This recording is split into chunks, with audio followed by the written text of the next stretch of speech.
By विकास रीगा सीतामढ़ी। अभी आप सुन रहे हैं युवा स्टार म्यूजिक की शानदार प्रस्तुति।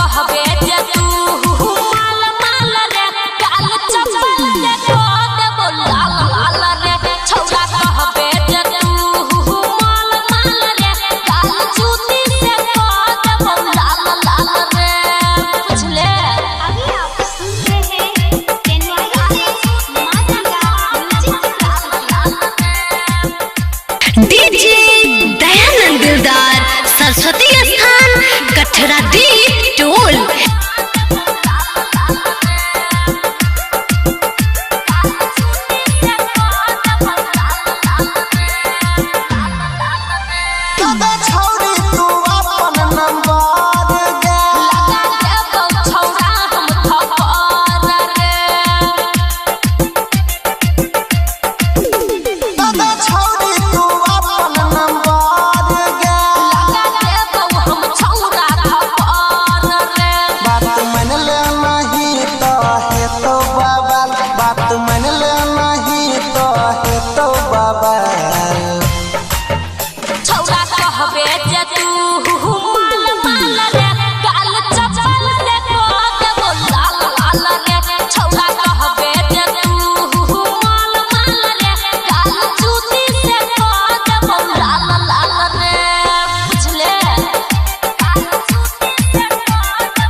डीजे दयानंद दिलदार सरस्वती स्थान कठरा दी टोल।